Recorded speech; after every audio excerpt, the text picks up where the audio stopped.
fils de Marguerite Soudet et d'Albert Cunaille. Avoué à Saint-Malo, Alain Cunaille est élevé par une tante très rigoriste et passe une grande partie de son enfance auprès d'elle, à Bousset. Très tôt, il s'intéresse au dessin et à la peinture.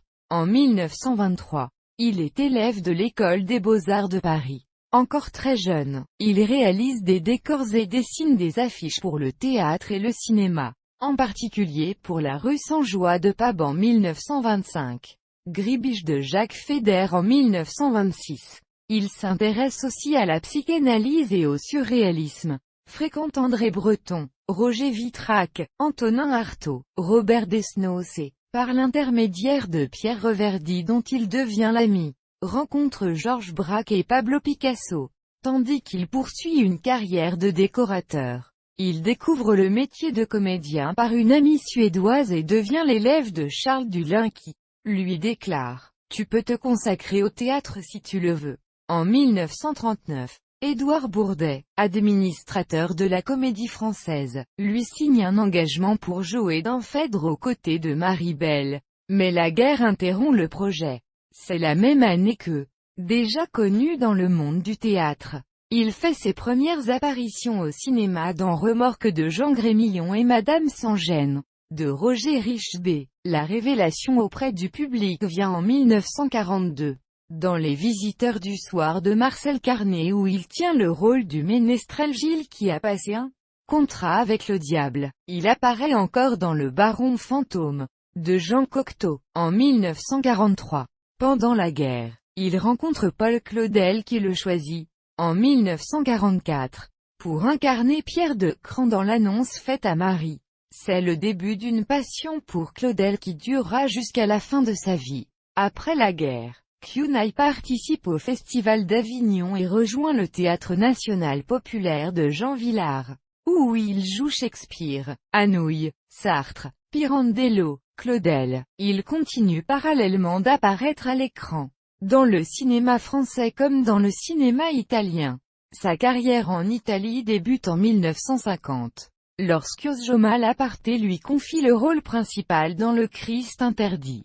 Il travaille ensuite avec Michelangelo Antonioni, La Dame sans camélia, 1953, et Federico Fellini, La Dolce Vita, 1959. En 1956, il incarne Frollo dans Notre-Dame de Paris, de Jean Delannoy. À la fin des années 1950, il rejoint la compagnie Renaud Barrault où il incarne notamment Simon Agnel, dans Tête d'or de Claudel. En 1960, durant la guerre d'Algérie, il compte au nombre des signataires du Manifeste des 121, lors du Festival de Cannes 1960, auquel il assiste en tant qu'interprète de la Dolce Vita. Alain Cunaille provoque un incident.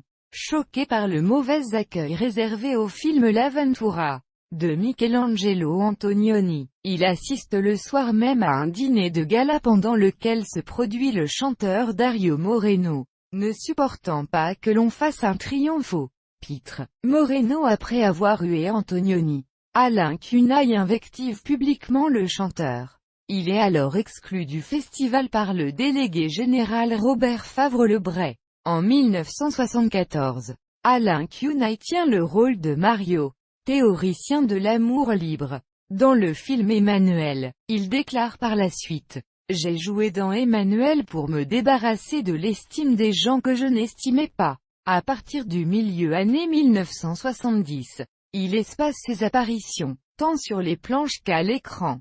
Il se produit plusieurs fois dans des lectures de textes au Festival d'Avignon et, au cinéma, apparaît chez Francesco Rosi ou Jean-Luc Godard. En 1988, il interprète dans Camille Claudel le rôle du père de Paul Claudel, ce qui lui vaut d'être nominé l'année suivante pour le César du meilleur acteur dans un second rôle. À 82 ans, il passe à la mise en scène de cinéma et réalise l'annonce faite à Marie.